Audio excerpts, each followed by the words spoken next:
तो एपिसोड के स्टार्ट में हमें मोइचिरो और ग्योको को आपस में बात करते हुए दिखाया जाता है, जहाँ पे वो दोनों एक दूसरे को रोस्ट करने में लगे हुए थे। ग्योको यहाँ पे मोइचिरो को काफी कुछ भला बुरा बोल रहा था, लेकिन मोइचिरो सिर्फ यहाँ पे ग्योको को हराने की बात कर रहा था। वो दोनों आपस में एक दूसरे की लिम्स का मजाक उड़ाते हैं और यहाँ ग्योको बताता है कि वो एक डेकेड से जी रहा है और अब वो मोइचिरो को चैलेंज करता है कि वो कभी भी उसकी नेक के पास नहीं पहुंच पाएगा। लेकिन मोइचिरो ग्योको की वास के शेप के बारे में कुछ बोल देता है, जिससे ग्योको काफी ज्यादा गुस्सा हो जाता है और वो अपने ब्लड डीमन आर्ट से मोइचिरो पे अटैक कर देता है। लेकिन मोइचिरो उसे अपने मिस्ट ब्रीदिंग के 6th फॉर्म से काउंटर कर लेता है और उन सारी फिशेस को काट देता है। पर अब हमें बताया जाता है कि जैसे वो फिश कट चुकी हैं, तो अब उनमें से जो गैस निकलेगी उनमें भी पॉइजन होगा और इस पॉइजन से मोइचिरो को काफी ज्यादा इफेक्ट हो सकता है और ये सोच के ग्योको काफी ज्यादा खुश होता है। लेकिन इससे पहले कि ऐसा कुछ हो पाता, मोइचिरो अपनी मिस्ट की 3rd ब्रीडिंग से उन सारी फिशेस को अपने से दूर कर देता है और डायरेक्ट ग्योको पे अटैक करने के लिए आगे बढ़ता है।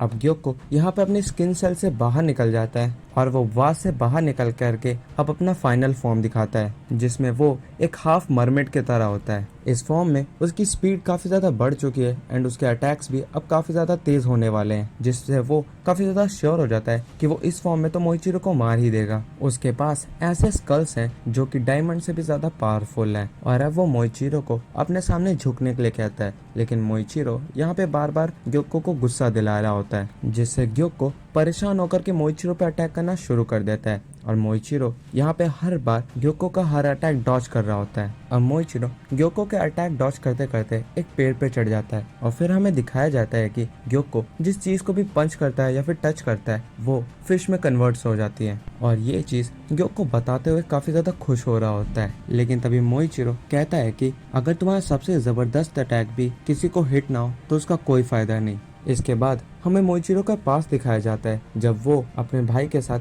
वहीं पे मरने के लिए लेटा हुआ था। तभी लेडी अमाने ने आकर के उसे बचाया था, पर उसका भाई तब तक में खत्म हो चुका था और उसके बाद से ही मोइचिरो ने इतनी ज्यादा हार्ड ट्रेनिंग करना शुरू कर दी थी कि जब तक उसे ब्लड की वॉमिटिंग नहीं हो जाती थी तब तक वो रुकता नहीं था, क्योंकि वो सभी के सभी डीमंस को खत्म करना चाहता था। और अब हमें प्रेजेंट का सीन दिखाया जाता है जहाँ पे ग्योको मोइचिरो को मारने के लिए अप्रोच कर रहा होता है और वो अपने ब्लड डीमन आर्ट का यूज करता है, जिसकी वजह से वो और ज्यादा फास्ट हो जाता है और वो अपनी बॉडी को किसी भी डायरेक्शन में मूव कर सकता है, जिसके बारे में बताते वक्त वो काफी ज्यादा खुश हो रहा होता है। और अब वो बोलता है कि वो मोइचिरो को खत्म कर देगा और अब वो अपने फाइनल अटैक को लैंड करने के लिए आगे बढ़ता है। लेकिन तभी मोइचिरो मिस्ट ब्रीदिंग की 7th फॉर्म का यूज करके वहां से गायब हो जाता है और हर जगह अपने फॉग से वहां पे इल्यूजन क्रिएट करना शुरू कर देता है, जिससे ग्योको काफी ज्यादा परेशान हो जाता है। और अब मोइचिरो अपना फाइनल अटैक लैंड करने से पहले ग्योको से पूछता है कि उसे ऐसा क्यों लगता है कि वही ही इस फाइट को सीरियसली नहीं ले रहा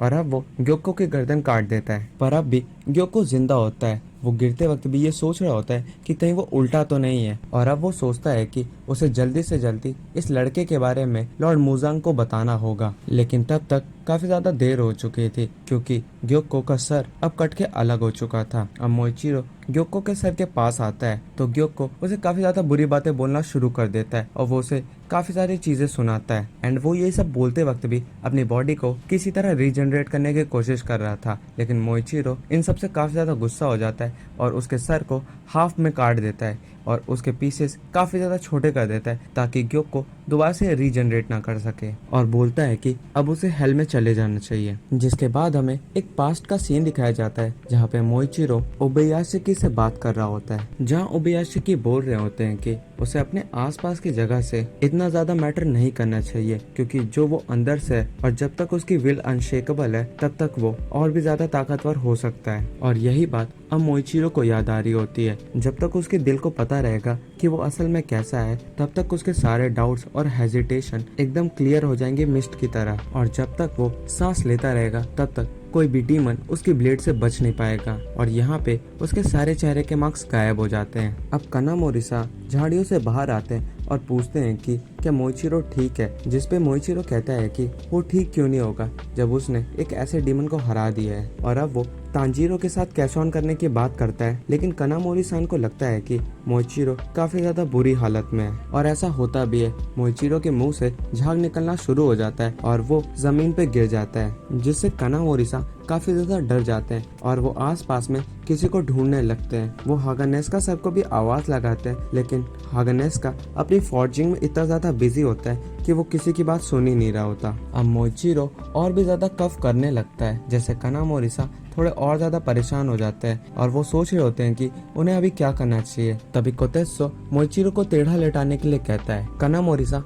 ऐसा ही करते हैं, लेकिन तभी उनका ध्यान उस आवाज की तरफ जाता है और उन्हें लगता है कि ये कोतेत्सो का भूत बोल रहा है, जिसपे कोतेत्सो उन्हें कंफर्म करता है कि वो अभी भी जिंदा है। पर कनामोरी-सान ये मानने के लिए तैयार ही नहीं होते कि कोतेत्सो अभी भी जिंदा है, क्योंकि कोतेत्सो ने काफी ज्यादा ब्लड लॉस कर दिया था। अब इस बात पे कोतेत्सो उन्हें बताता है कि ये जो सारा ब्लड उसके कपड़े पे ये बस उसके आर्म का है, और जब उसके पेट पे अटैक हुआ था तब तांजीरो ने जो उसे गार्ड दिया था, उस गार्ड की मदद से उस पे वो अटैक लगा ही नहीं, जिससे वो अभी तक जिंदा है। और यहाँ मोइचिरो भी अब धीरे धीरे अपनी आंखें खोलता है और वो फ्लेम हाशिरा के उस गार्ड को देखता है, जिससे वो फ्लेम हाशिरा की कही हुई बात को याद करने लगता है कि अपना बेस्ट दो एज अ हाशिरा। जिसके बाद मोइचिरो को अपने फादर, मदर और भाई दिखने लगता है, जहाँ पे उसके फादर बोल रहे होते हैं कि देखा सब कुछ सही गया, और यहाँ पे उसका भाई भी उसे अप्रिशिएट करता है। और ये सुन के मोइचिरो रोना शुरू कर देता है और अपने भाई को थैंक यू कहता है।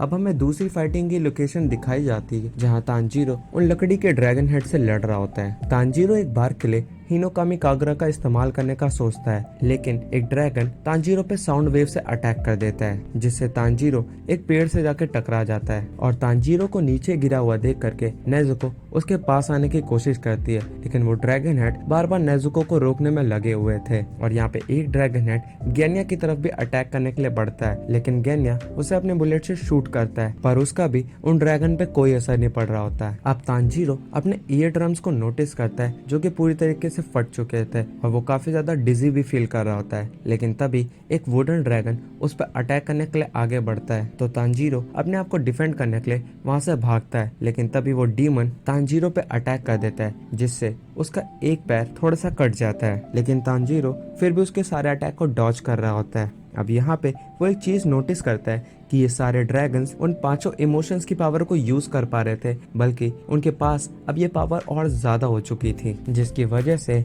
गेन्या और नेजुको काफी बुरा पिट रहे होते हैं। और यहाँ तांजीरो भी अपनी ब्रीदिंग स्टाइल को यूज नहीं कर पा रहा होता, और वो उन ड्रैगन से 66 फीट दूर जाने की कोशिश करता है, क्योंकि तांजीरो को लग रहा था कि ये ड्रैगन सिर्फ 66 फीट ही एक्सटेंड हो सकते हैं। लेकिन तभी वो डीमन उन ड्रैगन्स को और ज्यादा एक्सटेंड कर देता है, जिससे तांजीरो उन ड्रैगन्स की चपेट में आ जाता है और एक ड्रैगन तांजीरो को अपने मुंह के अंदर डाल लेता है और उसे अंदर ही पीसना शुरू कर देता है। अब ये सब देख के नेजुको और गेन्या काफी ज्यादा गुस्सा होने लगते हैं और अपने आप को छुड़ाने की कोशिश करते हैं, पर धीरे धीरे उनका टाइम जाता जा रहा था, क्योंकि तांजीरो अब क्रश ही होने वाला था। लेकिन तभी लव हाशिरा मित्सुरी वहाँ पर आ जाती है और उस ड्रैगन को काट करके तांजीरो को वहाँ से बाहर निकाल लेती है। अब मित्सुरी देर से आने के लिए माफी मांगती है और पूछती है कि ये डीमन है कौन, लेकिन यहाँ तांजीरो कुछ भी सुन ही नहीं पा रहा होता, क्योंकि उसके ईयर डम पहले से ही बर्स्ट हो चुके हैं। अब मित्सुरी तांजीरो को प्रॉमिस करती है कि वो किसी भी तरीके से